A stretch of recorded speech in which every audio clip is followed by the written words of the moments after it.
It is a scene of total imbalance.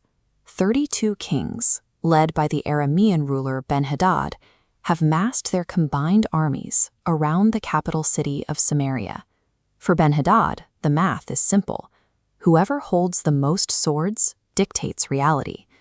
Trapped inside the walls, Israel's king Ahab faces certain destruction. Stripped of his usual confidence, he takes one of the few wise steps of his reign. He calls his elders together to seek counsel in the face of impossible odds. But there is a deeper layer to this conflict, playing out in the spiritual realm. Ben-hadad demands absolute submission, silver, gold, and even Ahab's family.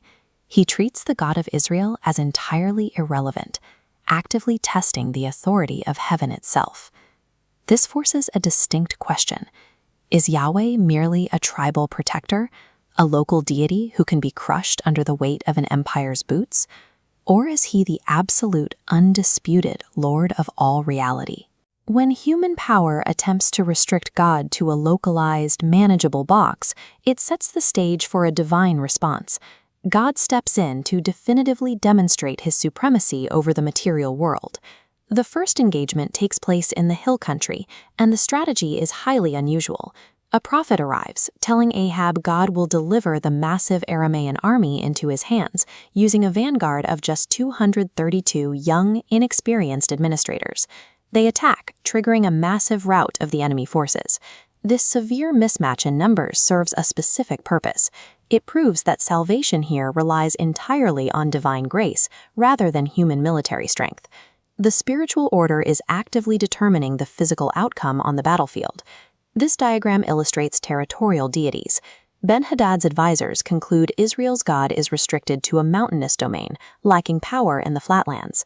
Acting on this flawed theology, the Arameans shift forces. They migrate into the plains, betting they can outmaneuver a deity trapped by geography. The response from heaven is swift and devastating.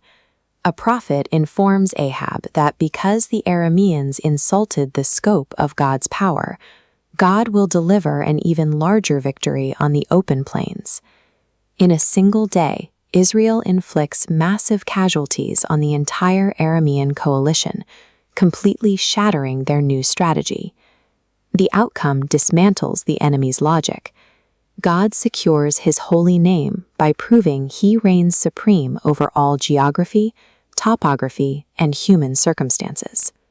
The external threat is gone, but a new battlefield opens in the mind of King Ahab. As the dust settles, his relief gives way to calculating ambition. God's directive regarding the Aramean king was absolute. The enemy was appointed for total destruction, a severe act of holy, divine judgment for their blasphemy and violence.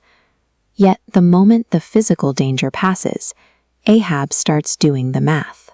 He ignores the clear divine command, evaluating his defeated enemy through the lens of political and economic pragmatism.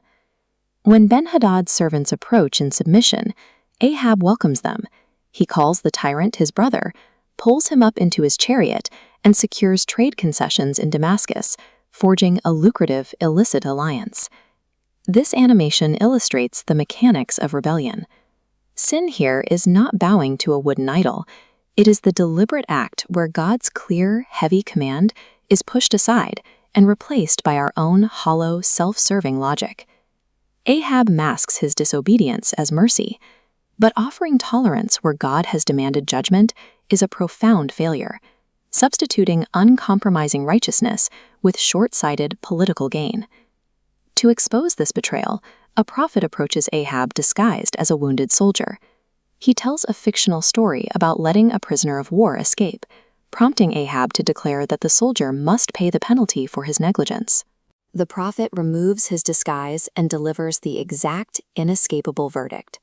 Because Ahab released a man God determined for destruction, Ahab's own life is now forfeit. God's word demands complete obedience. It cannot be filtered through a king's personal preference. Ahab falls into the category of the failed king, one who compromises with the enemy for personal gain. He stands in stark contrast to Christ, the true king, who perfectly obeyed the Father's will and defeated sin without a single negotiation or compromise. This historical account exposes a frequent hazard in modern practice. We often attempt to carve our lives into isolated spheres, assigning some to God and keeping others for ourselves.